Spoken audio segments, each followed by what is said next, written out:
A las 12:17 del 31 de agosto de 1997, un Mercedes-Benz S280 entró en el túnel del Pont de l'Alma, en París, a una velocidad de entre 118 y 155 km por hora, siendo el límite legal de ese tramo de 50 km por hora. El coche, conducido por Henri Paul, jefe de seguridad en funciones del Hotel Ritz, transportaba a 4 personas. En el asiento trasero izquierdo iba la mujer más famosa y más perseguida del planeta. Diana, princesa de Gales, 36 años, madre de los príncipes Guillermo y Enrique de Inglaterra, exesposa del príncipe heredero al trono británico. A su derecha iba el hombre con quien llevaba semanas apareciendo en todas las portadas del mundo, Emad el-Din Mohammed Abdel Moneim Fayed, conocido universalmente como Dodi, 42 años, empresario, productor de cine, hijo del multimillonario propietario de Harrods. En el asiento delantero del pasajero iba el guardaespaldas, Trevor Rhys-Jones. A los pocos segundos de entrar en el túnel, el coche perdió el control. Chocó contra el pilar 13 del paso subterráneo. Dodi Fayed y Henri Paul murieron en el acto. Diana de Gales fue trasladada al hospital de la Pitié-Salpêtrière, donde murió a las 4 de la mañana. Trevor Rhys-Jones fue el único superviviente. Antes de que amaneciera ese 31 de agosto de 1997, el mundo había cambiado, pero la historia que se contaría durante las semanas, los meses, los años y las décadas siguientes sería principalmente la historia de Diana. El hombre que murió con ella, el hombre que se sentaba a su derecha en ese coche, el hombre cuyo padre pasó el resto de su vida insistiendo en que ambos habían sido asesinados, es el personaje que este guión coloca en el centro de su propia historia. Esta es la historia de Dodi Fayed, que no empezó en el túnel del alma y que merecía un final diferente al que tuvo. Emad el-Din Mohammed Abdel Moneim Fayed nació el 15 de abril de 1955 en Alejandría, Egipto. Su padre era un hombre que había llegado desde prácticamente la nada hasta convertirse en uno de los empresarios más ricos del mundo, y su madre era Samira Khashoggi, escritora saudita y hermana del traficante de armas Adnan Khashoggi. Por vía materna, Dodi era primo hermano de Jamal Khashoggi, el periodista saudita que sería asesinado en el consulado de Arabia Saudita en Estambul en 2018, en un crimen que conmocionó al mundo. La familia que rodeaba a Dodi Fayed desde su nacimiento no era exactamente el tipo de familia que produce vidas tranquilas. Era una red de dinero enorme, ambiciones sin límite, conexiones en los círculos más oscuros del poder internacional y una capacidad para el escándalo que sus miembros más prominentes ejercieron con distintos grados de entusiasmo. Mohammed Al-Fayed, padre de Dodi, merece su propio análisis, porque es imposible entender la vida de Dodi sin entender la sombra que su padre proyectó sobre ella. Mohammed nació en Alejandría en 1929, hijo de un inspector de escuela, sin dinero heredado y con una ambición que sus biógrafos describen como ilimitada desde la adolescencia.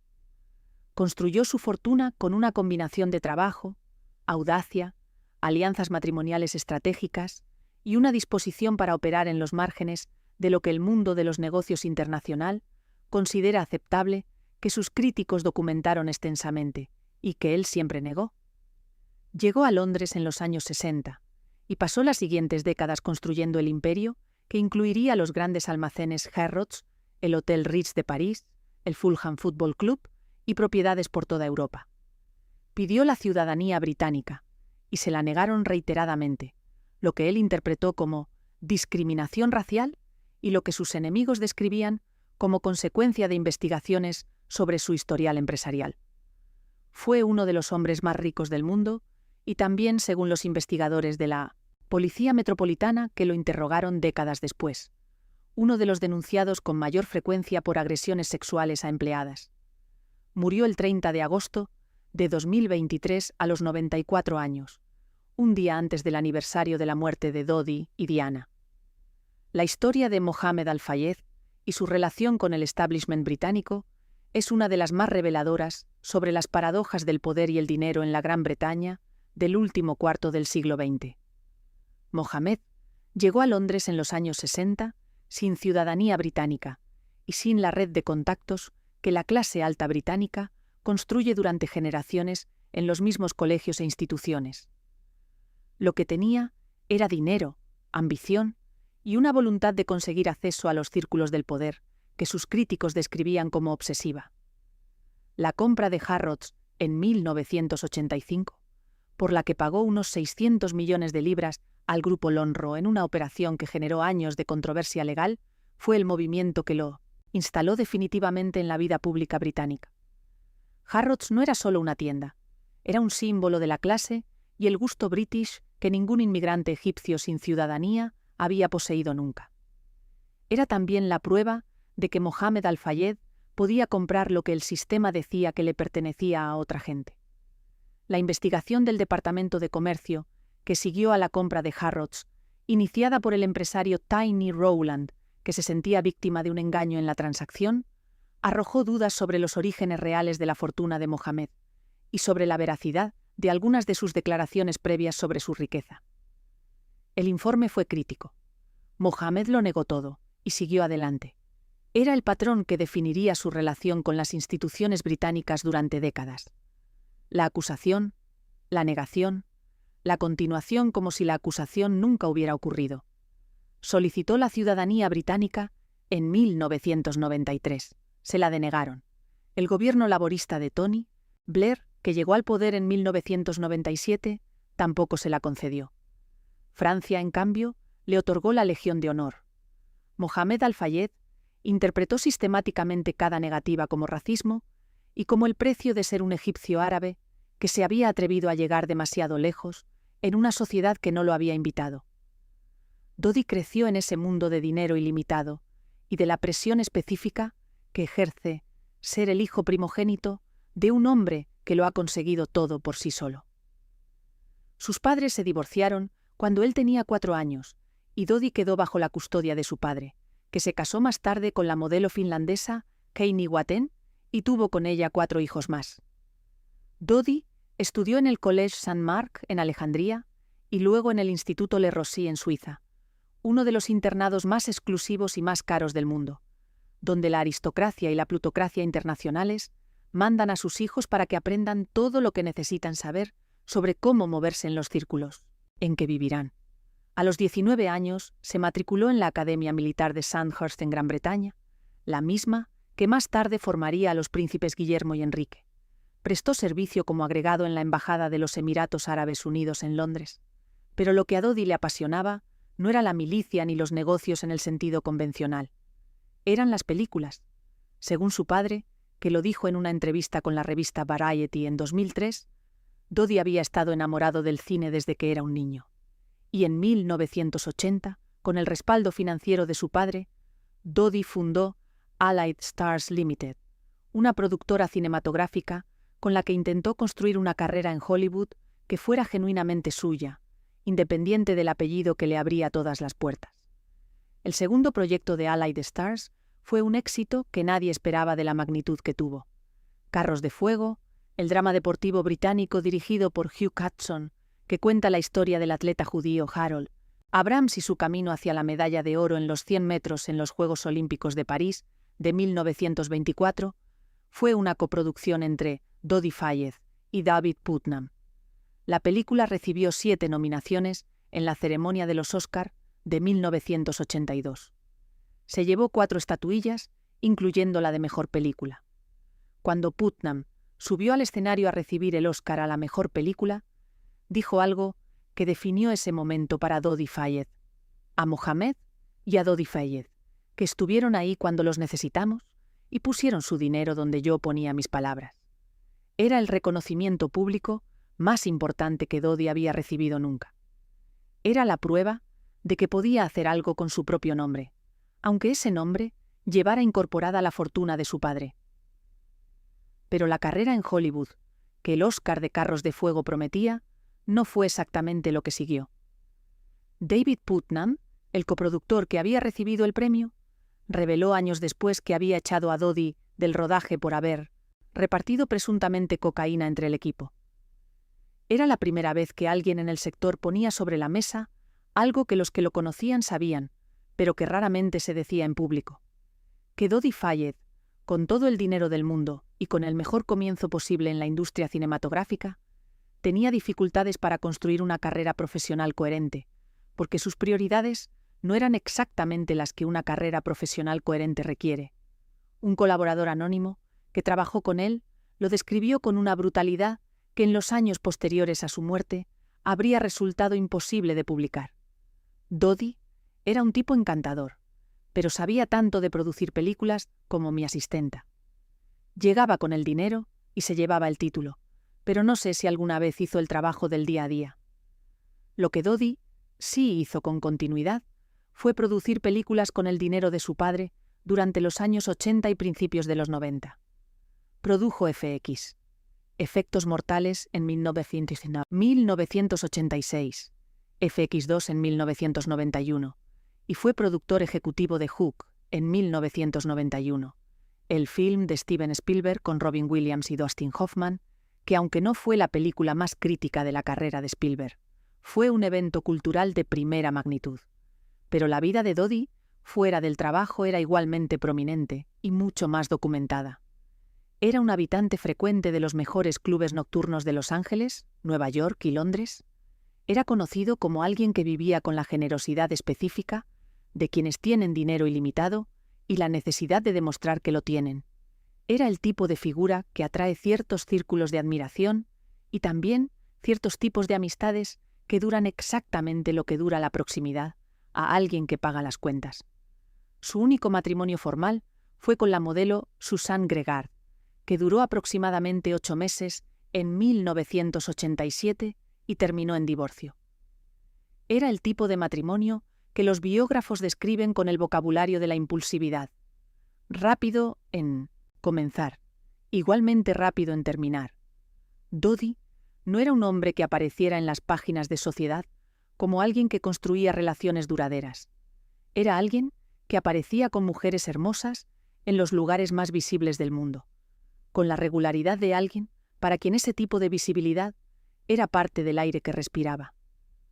El mundo del cine de los años 80, en que Dodi intentó establecerse, era un mundo de jerarquías claras, que el dinero podía atravesar, pero que el dinero solo no garantizaba el respeto. Hollywood tenía sus propias reglas de membresía. Debías haber trabajado desde abajo, debías conocer el lenguaje del sector, debías haber probado que podías leer un guión y reconocer si era bueno antes de que nadie te dijera que lo era. Dodi llegó con el nombre equivocado para ese tipo de credenciales. No era el niño prodigio que había hecho cortos estudiantiles en Nueva York. Era el hijo del dueño de Harrods, que ponía dinero de su padre en proyectos, que luego convertía en tarjeta de visita para las fiestas de los premios. El Oscar de Carros de Fuego fue real y fue merecido en el sentido de que Ali the Stars contribuyó financieramente a una película extraordinaria. Pero la dinámica de esa contribución, el dinero como herramienta de acceso a la creatividad de otros, siguió siendo el modelo de la carrera de Dodi. Las películas que produjo después, FX y su secuela, Hook, tenían su valor propio, pero no había en la carrera de Dodi Fayed la evidencia de un productor que había desarrollado su propia visión artística o que había generado proyectos desde cero. Lo que había era alguien que encontraba buenos proyectos, ponía dinero en ellos y tenía la suerte suficiente para que algunos de esos proyectos resultaran bien. Era una carrera de productor, en el sentido más literal de la palabra, sin el componente creativo que distingue a los grandes productores de los ejecutivos con cartera. La vida social de Dodi en Los Ángeles, durante los años 80 y 90, está documentada en las páginas de Sociedad y en los testimonios de periodistas y colaboradores del sector. Era el tipo de presencia que los círculos del dinero y el glamour producen cuando coinciden en una sola persona, siempre bien vestido, siempre en el lugar correcto, siempre con la gente correcta alrededor, siempre dispuesto a pagar la cuenta. Era un hombre que, según quienes lo conocían, tenía un encanto genuino, no el encanto fabricado de alguien que ha aprendido a fingirlo, sino el encanto natural de alguien que sinceramente disfrutaba la compañía de las personas y hacía que quienes estaban con él se sintieran bien. Era también, según esos mismos testimonios, alguien que nunca terminó de resolver la pregunta de quién era cuando no había nadie mirando. La historia de Dodi Fayed con Diana, princesa de Gales, comenzó oficialmente en el verano de 1997, pero tiene una prehistoria que merece contarse. Los dos se conocieron por primera vez en la segunda mitad de los años 80, en un partido de polo en el castillo de Windsor. Diana estaba todavía casada con el príncipe Carlos, y Dodi acompañaba a su padre al evento porque Mohammed Al-Fayed era uno de los patrocinadores del torneo. Era el tipo de encuentro que en los círculos de la aristocracia y el dinero internacional produce cuando los mundos del poder real y el poder económico se tocan en los eventos deportivos que ambos frecuentan. No fue un momento de especial relevancia para ninguno de los dos. No podría haberlo sido, porque Diana era la esposa del heredero al trono de Gran Bretaña, y Dodi era un productor de cine egipcio al que nadie en esos círculos habría considerado un candidato relevante para el futuro de la princesa de Gales. 10 años después, todo había cambiado. Diana estaba divorciada desde 1996. Su divorcio del príncipe Carlos había sido uno de los eventos mediáticos más grandes de la segunda mitad del siglo XX, precedido por años de especulaciones, filtraciones, la famosa entrevista con Martin Bashir en la BBC en 1995, en que Diana habló de su depresión, de su bulimia y de la relación de Carlos con Camilla Parker Bowles con una honestidad que ningún miembro de la familia real había mostrado nunca en televisión. Era libre en el sentido legal, pero seguía siendo la persona más perseguida del mundo por los medios de comunicación. Los paparazzi que habían documentado su vida conyugal durante 15 años no habían reducido su interés por ella después del divorcio.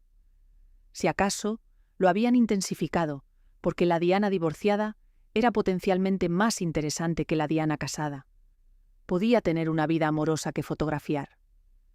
En el verano de 1997, Mohammed Al-Fayed invitó a Diana y a sus hijos a pasar unos días en su yate en Saint-Tropez. Era el tipo de gesto que el padre de Dodi había aprendido a hacer a lo largo de décadas de construcción de conexiones con la gente más importante del mundo. El empresario egipcio que nunca consiguió la ciudadanía británica, que quería, tenía en cambio acceso a la familia más ilustre del imperio y podía organizar vacaciones en la Riviera Francesa para sus hijos. Los príncipes Guillermo y Harry pasaron días en el yate familiar de los Al-Fayed.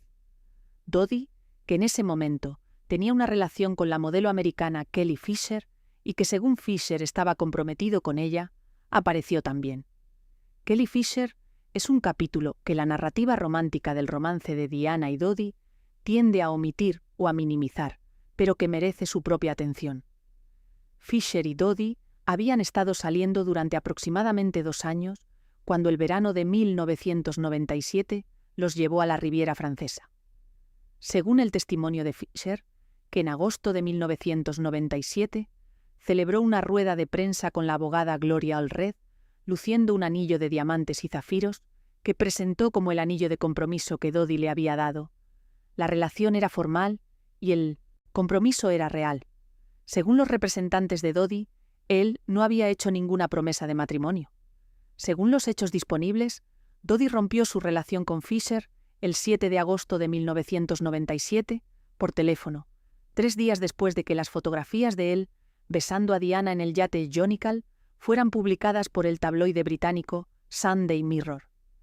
Esas fotografías del beso entre Diana y Dodi, tomadas en el yate familiar el 4 de agosto de 1997, fueron compradas por los tabloides por sumas que en ese momento representaban récords.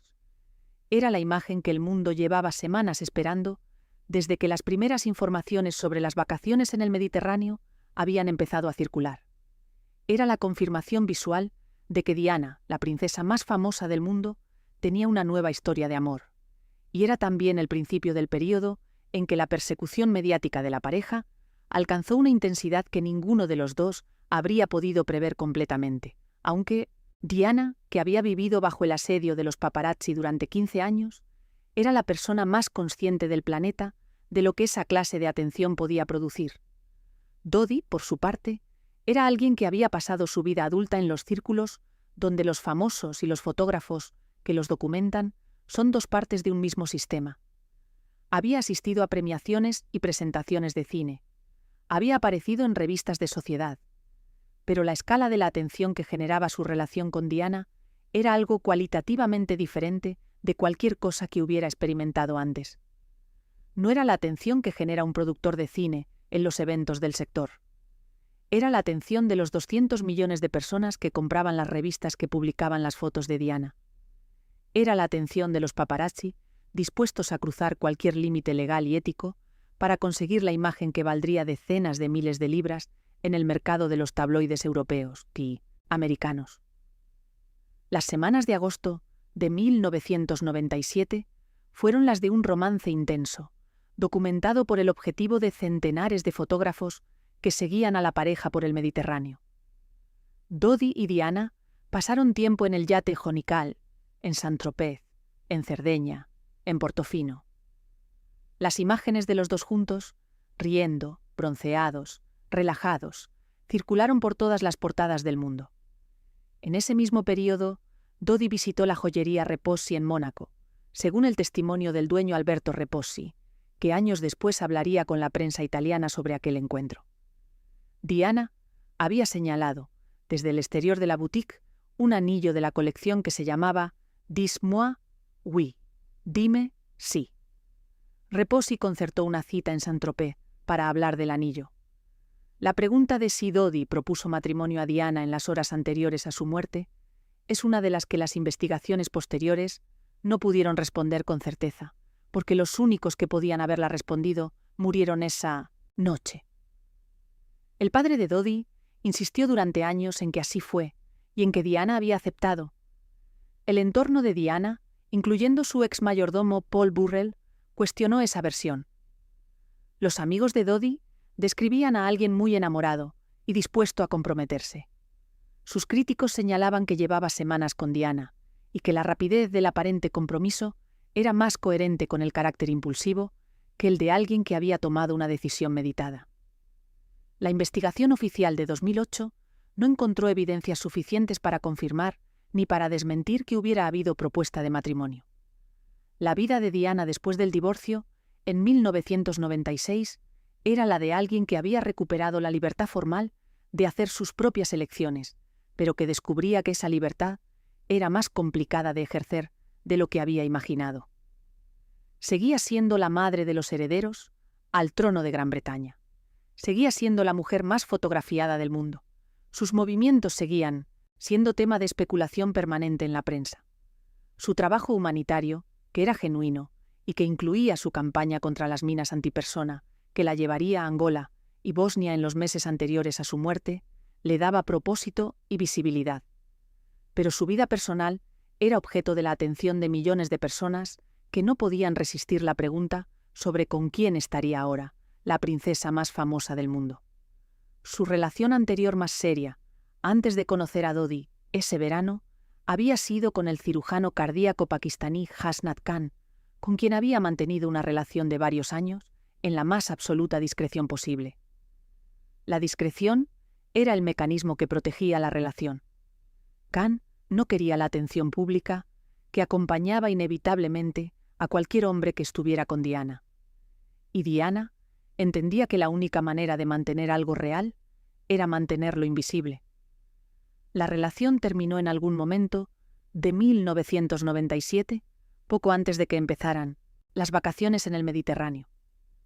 Algunos biógrafos de Diana, incluyendo a Paul Burrell, su exmayordomo, sugirieron que el verano con Dodi fue en parte una respuesta al fin de la relación con Khan, un intento de encontrar algo que llenara el espacio que esa relación dejaba.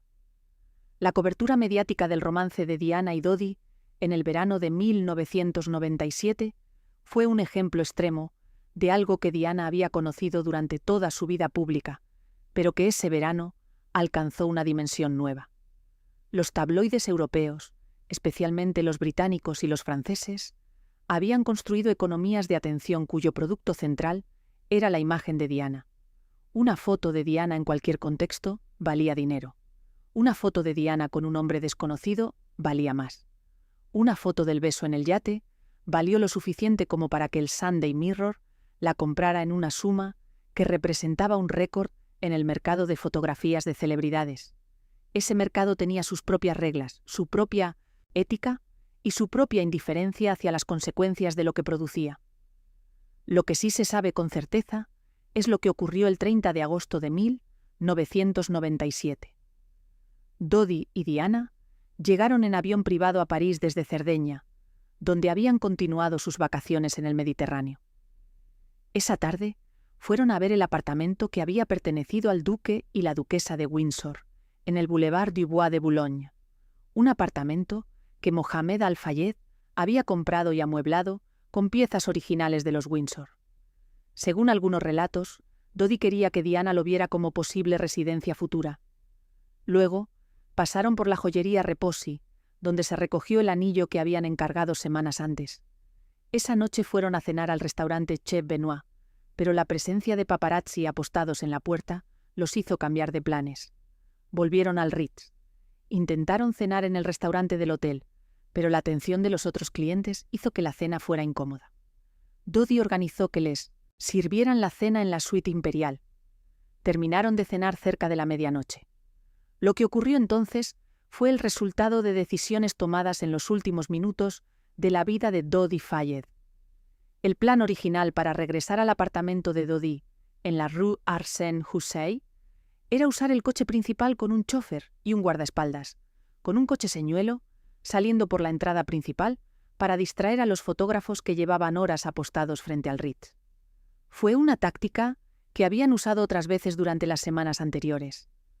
Henri Paul, que había estado libre esa noche y al que llamaron de vuelta al hotel, fue el que condujo el coche. Henri Paul tenía 41 años.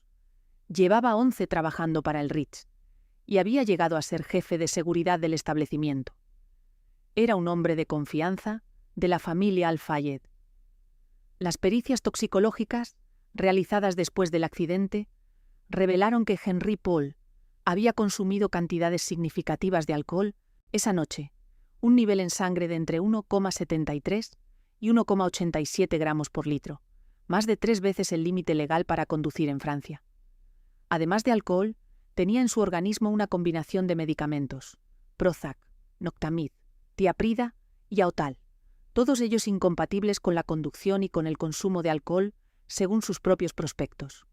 Era un hombre con una adicción al alcohol conocida, que tomaba medicamentos para gestionarla, que esa noche había bebido de todas formas y al que pusieron al volante de un coche con una de las personas más famosas del mundo y su acompañante. El Mercedes S280 salió del Ritz por la puerta trasera de la Rue Cambon a las 12:20 de la madrugada. Tenía 4 ocupantes: Henri Paul, Trevor Rhys-Jones en el asiento delantero, Dodi y Diana en la parte trasera. Ninguno de los 4 llevaba puesto el cinturón de seguridad, un detalle que las investigaciones posteriores identificarían como uno de los factores que convirtieron el accidente en mortal. Desde el primer momento, el coche fue seguido por varios vehículos con fotógrafos.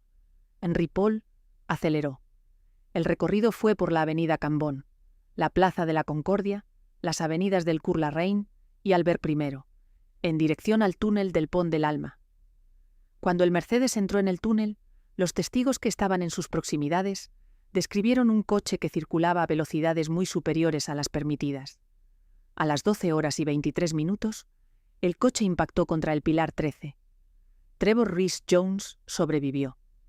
Su cinturón de seguridad no estaba puesto, pero la posición del cuerpo en el asiento delantero y el airbag que se activó le salvaron la vida, aunque sufrió fracturas múltiples en los huesos faciales que requirieron meses de cirugías reconstructivas. Perdió los recuerdos de los momentos inmediatamente anteriores al accidente y nunca pudo proporcionar un relato completo de lo que ocurrió en el interior del coche en esos últimos segundos. El médico Frédéric Maillet, que casualmente pasaba por el túnel de vuelta a casa desde una fiesta cuando ocurrió el accidente, fue la primera persona médicamente capacitada en atender a los heridos. Comenzó por Diana, que estaba inconsciente en el suelo del vehículo destruido. Llamó a los servicios de emergencia. Cuando los bomberos y los paramédicos llegaron, Maillet no sabía quién era la mujer a quien había atendido. Solo supieron al llegar al hospital. Maillet dijo años después que aquella noche lo había marcado de por vida. que cada vez que conducía por el túnel del alma se preguntaba si había hecho todo lo que podía, que el shock de saber después quién era la mujer a quien había intentado salvar no dejaba de acompañarlo. Diana fue trasladada al hospital de la Pitié-Salpêtrière. Los médicos trabajaron durante horas para estabilizarla. Tenía una contusión pulmonar masiva en el pulmón izquierdo y una hemorragia en la cavidad pericárdica, el saco que rodea el corazón. La presión arterial cayó, de manera que no pudieron sostener. A las 4 de la mañana del 31 de agosto de 1997, Diana Frances Spencer, princesa de Gales, fue declarada muerta. Tenía 36 años. Dodi Fayed y Henry Paul habían muerto en el acto. En pocas horas, el mundo entero sabría lo que había ocurrido en ese túnel, y el período de luto que siguió fue de una magnitud que ningún acontecimiento de la historia reciente del Reino Unido había producido en tiempos de paz. Las investigaciones que siguieron al accidente fueron dos. Una francesa, dirigida por el juez Hervé Stéphan, que concluyó en 1999 atribuyendo el accidente exclusivamente a Henry Paul, cuya conducción bajo los efectos del alcohol a velocidad excesiva era la causa directa del siniestro. Y una británica, la Operación Paget, iniciada en 2004 por la Policía Metropolitana, a petición del forense de la Casa Real, que investigó con un equipo de 14 agentes durante casi 3 años y publicó su informe en diciembre de 2006. Sus más de 800 páginas examinaron cada teoría conspirativa que había surgido desde el accidente. La implicación del MI6, la intervención de la familia real, la presencia de un coche misterioso, la supuesta manipulación de los análisis de sangre de Henry Paul, el presunto embarazo de Diana. El informe concluyó que no había ninguna evidencia que respaldara ninguna de las teorías de conspiración y que todos los indicios apuntaban a que las muertes de Diana y Dodi habían sido el resultado de un accidente trágico. La investigación judicial definitiva se abrió en octubre de 2007 bajo la dirección del juez Lord Justice Scott Baker y concluyó el 7 de abril de 2008 con el veredicto del jurado. El jurado declaró que Diana y Dodi habían sido víctimas de homicidio involuntario por conducción gravemente negligente por parte de Henry Paul y de los paparazzi que perseguían el vehículo, siendo factores adicionales el deterioro del juicio del conductor por el alcohol y el hecho de que ninguno de los ocupantes llevaba puesto el cinturón de seguridad. No había complot. No había conspiración. El juez Baker dijo en su resumen al jurado que no existía ni una pizca de evidencia de que la muerte de la princesa hubiera sido ordenada por el príncipe Felipe o ejecutada por los servicios de seguridad.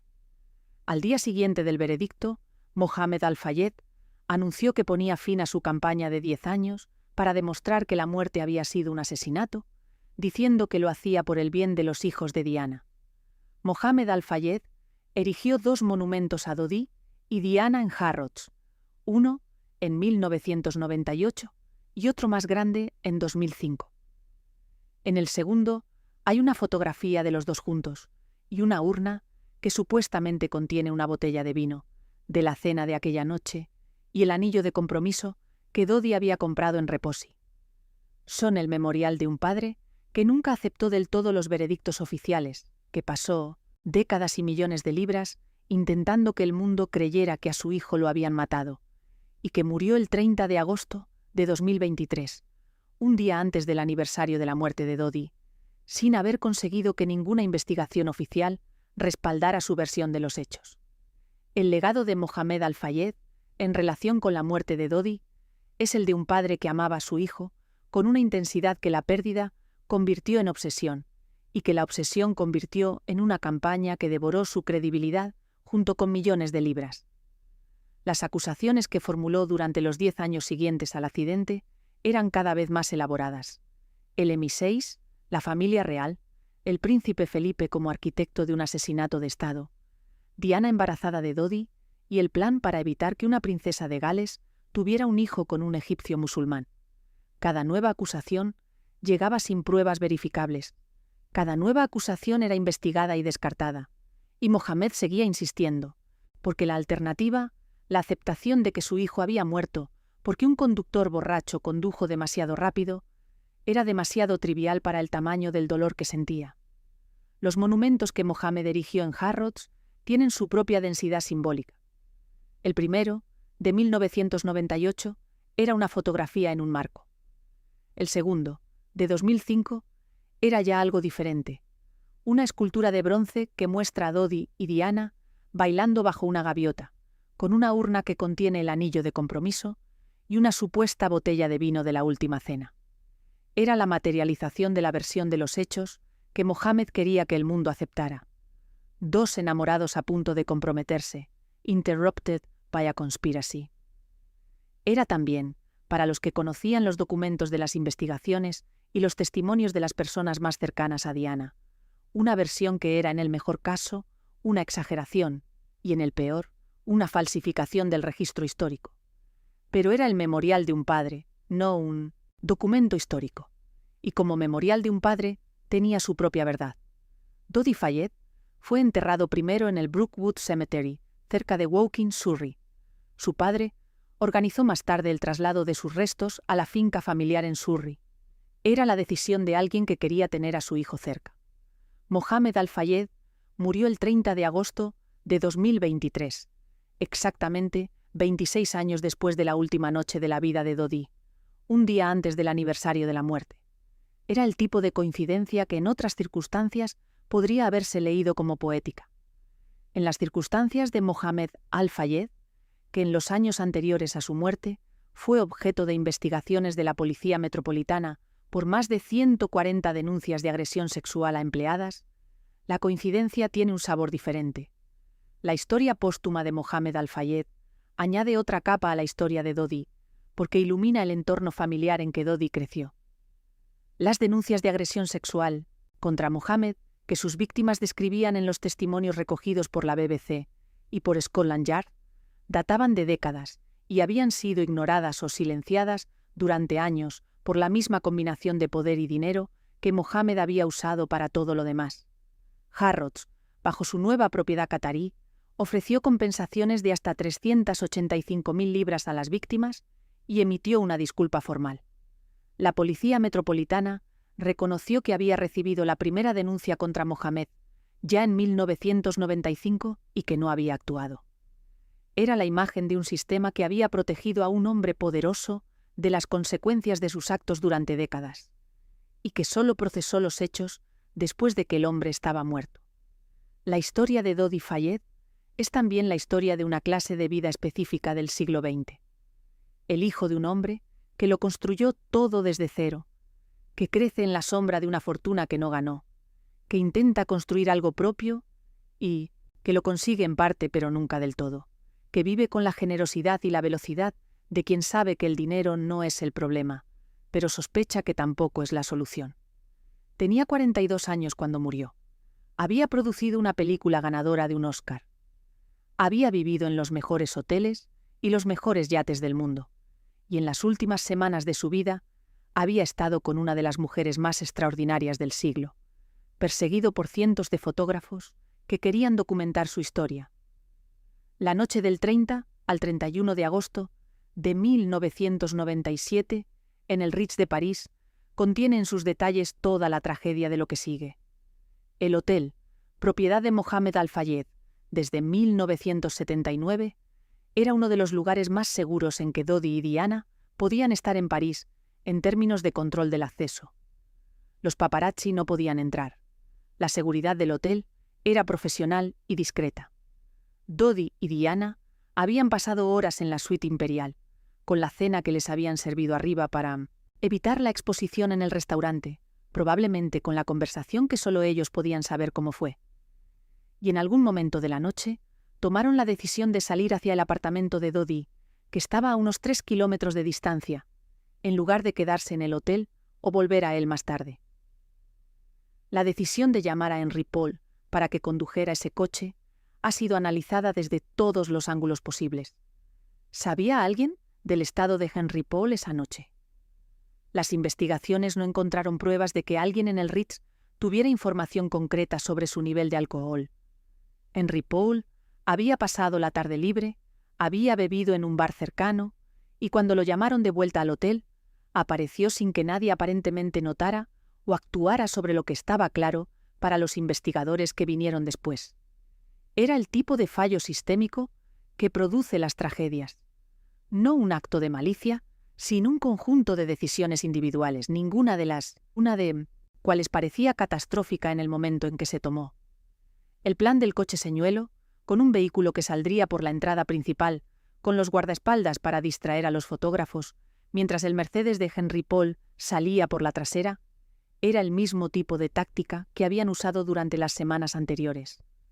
La diferencia esa noche era la concentración de paparazzi que llevaban horas apostados frente al hotel y que habían organizado una cobertura mucho más sistemática que en otras ocasiones. Había fotógrafos en motocicletas, fotógrafos en coches, fotógrafos a pie. Era el dispositivo que el mercado de imágenes había desplegado para conseguir lo que valía, más que cualquier otra imagen de ese año. Desde el momento en que el Mercedes salió del Ritz hasta el impacto en el Pilar 13, pasaron aproximadamente 3 minutos. Las investigaciones reconstruyeron esos 3 minutos con el detalle que permiten los testimonios de testigos, las grabaciones de cámaras de tráfico en las inmediaciones y el análisis forense posterior. El coche fue reconocido inmediatamente y los vehículos con fotógrafos lo siguieron. Henry Paul aceleró. El recorrido por las avenidas nocturnas de París fue a velocidades crecientes. Cuando llegaron al túnel del Pont de l'Alma, Henry Paul iba entre 118 y 155 km por hora en una zona de 50. El coche golpeó algo, posiblemente un vehículo más lento, se desvió y fue directo al pilar.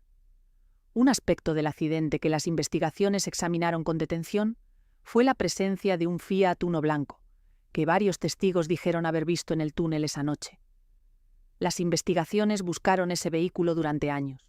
La policía francesa identificó a un fotógrafo llamado James Anderson como posible conductor del Fiat, pero Anderson pudo demostrar documentalmente que estaba en su casa en Lignières, a más de 280 kilómetros de París, cuando ocurrió el accidente. Anderson murió en mayo del año 2000 en circunstancias que el veredicto oficial calificó como suicidio, lo que alimentó la narrativa conspirativa. Las investigaciones no encontraron evidencia de que el Fiat fuera parte de ningún plan coordinado.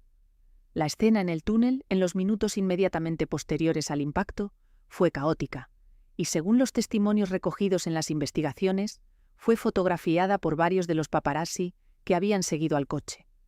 3 de esos fotógrafos fueron juzgados por invasión de la intimidad por haber tomado fotografías a través de la puerta abierta del vehículo mientras las víctimas estaban sin conocimiento. Fueron absueltos en 2003. El debate sobre la responsabilidad moral de los paparazzi que persiguieron a Diana y Dodi esa noche, que es un debate distinto del legal, nunca ha sido completamente resuelto, y probablemente nunca lo será, porque es el debate sobre los límites de una industria que vivía literalmente de la persecución de personas famosas. Trevor Rhys-Jones, el único superviviente de aquella noche, publicó sus memorias años después. Recordaba poco de los momentos previos al impacto, y nada del impacto mismo. Vivía con la carga de ser el único que había sobrevivido, y con las preguntas que nunca podría responder completamente, porque su memoria de esos minutos finales simplemente no estaba ahí. El pilar 13 del túnel del Pont de l'Alma tiene hoy un dibujo del rostro de Diana pintado por sus fans, el monumento a la llama de la libertad, que está a pocos metros del túnel y que en su origen era un regalo del pueblo americano a Francia en 1987, se convirtió en el memorial no oficial de Diana desde el momento en que murió, cubierto de flores, fotos y mensajes que llegan hasta hoy de admiradores de todas las generaciones y todas las nacionalidades. La historia que se cuenta a menudo sobre la noche del 31 de agosto de 1997 es la historia de Diana. Lo era antes de que ocurriera y lo sigue siendo. Dodi Fayed es en la mayoría de las versiones el acompañante, el contexto, el hombre que estaba con ella. Este guión no puede cambiar esa simetría porque es real. Diana era más famosa, más querida, más documentada, pero Dodi tenía su propia historia antes de conocerla y tenía el derecho a ser algo más que el nombre que aparece después del de Diana en los titulares sobre el accidente. Era el hijo de un padre que lo amaba con una intensidad que el dolor de su muerte reveló completamente. Era el productor que había ganado un Oscar. Era el hombre que en las últimas semanas de su vida había encontrado algo que parecía hacerle feliz de una manera diferente a todo lo anterior. Y era a las 12:17 del 31 de agosto de 1997, una de las 4 personas en un coche que iba demasiado rápido en un túnel de París. La relación entre Dodi Fayed y Diana, por corta que fuera, es uno de los episodios mejor documentados y peor comprendidos de la historia de la familia real británica moderna. Bien documentado porque ocurrió en el verano en que la vigilancia mediática era más intensa que en ningún período previo. Decenas de fotógrafos, cientos de publicaciones, millones de lectores que consumían cada imagen que el mercado producía. Mal comprendido porque la brevedad de la relación, que duró menos de 2 meses desde las primeras vacaciones en Saint-Tropez hasta la muerte, deja más preguntas abiertas que respuestas. ¿Qué habrían sido el uno para el otro si hubieran tenido tiempo? ¿Habrían seguido? ¿La intensidad del verano habría sobrevivido al regreso a la vida ordinaria? Si es que algo en la vida de Diana podía llamarse ordinario. El amigo de Dodi, que habló con él por teléfono en las semanas anteriores a su muerte, dejó el testimonio que quizás más se acerca a lo que Dodi sentía. Que llamó a su amigo para decirle que iban a verse pronto y que él la conocería, que era genial, que estaba muy bien. Era la voz de alguien contento. Era la voz de alguien que creía que tenía por delante algo que valía la pena. Fue una de las últimas conversaciones de ese tipo que Dodi tuvo, porque la noche del 31 de agosto de 1997 se lo llevó junto con Diana. La pregunta del anillo y de la presunta propuesta de matrimonio sigue siendo el elemento más debatido de toda la historia. El joyero Alberto Reposi testimoniaba que Diana había señalado el anillo de la colección Dis-moi oui, que se realizaron gestiones para encargarlo y que fue recogido por representantes de Dodi en los días anteriores a la muerte. El exmayordomo de Diana, Paul Burrell, que conocía a la princesa mejor que casi nadie, dijo que Diana consideraba la relación con Dodi como algo temporal, como la exploración de un período de su vida, más que como el comienzo de algo definitivo. Derek Dean, uno de los mejores amigos de Dodi, dijo que para él también era un romance de verano intenso, pero que Diana sabía que no era alguien con quien se casaría. La verdad de lo que ocurrió en la suite imperial del Ritz antes de que salieran esa noche es una de esas que el tiempo no puede devolver. El sistema de los paparazzi que siguió al coche esa noche era la consecuencia directa de un mercado que había crecido durante los años 80 y 90 hasta producir economías completas basadas en la imagen de figuras públicas que no habían elegido ese nivel de exposición. Diana había intentado combatirlo legalmente y públicamente, con algunos éxitos limitados. Carlos Spencer, el hermano de Diana, al leer el elogio fúnebre en la abadía de Westminster el 6 de septiembre de 1997, lo nombró directamente. Las personas que la perseguían, que él calificó de personas con nada en sus vidas más que una cámara, y el deseo de ser el primero en fotografiar a alguien en un momento de vulnerabilidad. Era la acusación más directa que cualquier miembro de la familia Spencer había hecho nunca sobre la industria mediática en un escenario público. El funeral de Diana, el 6 de septiembre de 1997, fue visto por una audiencia televisiva en Gran Bretaña que alcanzó los 32 millones de espectadores, una de las cifras más altas jamás registradas para un programa en la historia de la televisión británica. Millones más lo siguieron en todo el mundo. Era el final de un período de luto público sin precedentes en la historia reciente del Reino Unido. Las flores acumuladas frente al Palacio de Buckingham. Las colas de personas que esperaban horas para firmar los libros de condolencias. El silencio de las multitudes en las calles de Londres mientras el ataúd pasaba. El país no había visto nada igual desde el final de la Segunda Guerra Mundial. El funeral de Dodi Fayed fue mucho más íntimo, como lo es el funeral de alguien que no era una figura pública de la magnitud de Diana. Una ceremonia en la mezquita central de Londres, asistida principalmente por la familia y los allegados. El entierro en el Brookwood Cemetery de Surrey. No hubo multitudes en las calles, no hubo transmisiones televisivas en directo. Era la diferencia entre ser la figura principal y ser el acompañante, que es la posición que Dodi ocupó en la historia del accidente, de la misma manera en que la había ocupado en vida en relación con su padre. Las investigaciones y los años de litigación de Mohammed Al-Fayed no consiguieron cambiar el veredicto histórico, pero sí produjeron un corpus documental de más de 11.000 páginas sobre los eventos de aquella noche, que es probablemente el expediente más detallado que existe sobre cualquier accidente de tráfico en la historia. Esas páginas contienen testimonios de cientos de testigos, análisis forenses de cada aspecto del accidente, reconstrucciones tridimensionales del túnel, análisis de los niveles de alcohol en sangre, cronologías minuto a minuto de los movimientos de Diana y Dodi durante los días anteriores. Son el resultado de millones de libras de investigación que llegaron a la misma conclusión que la física aplicada al impacto de un coche que va a 118 km por hora contra un pilar de cemento. Fue un accidente. No fue un complot. No fue un asesinato de Estado. Fue la convergencia de un conductor imprudente, un estado de embriaguez, una velocidad excesiva y la ausencia de cinturones de seguridad.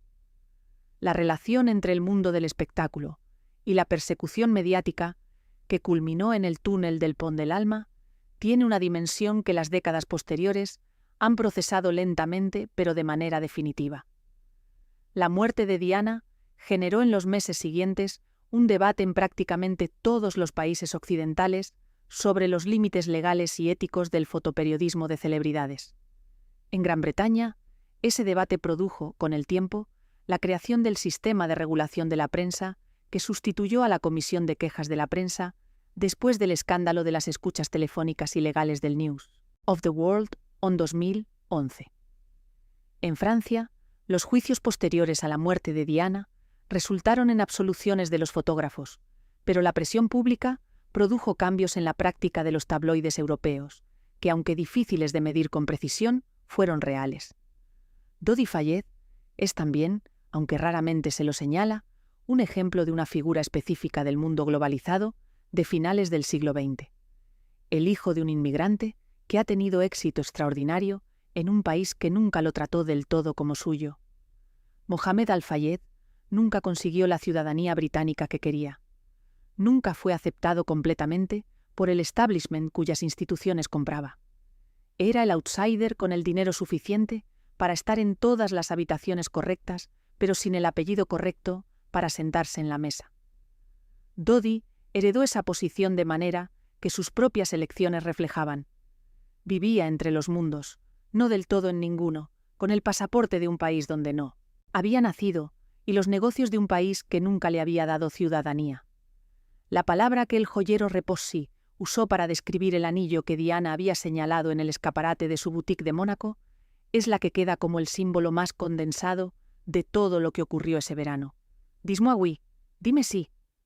No se sabe si Dodi llegó a pronunciar las palabras que el anillo anticipaba.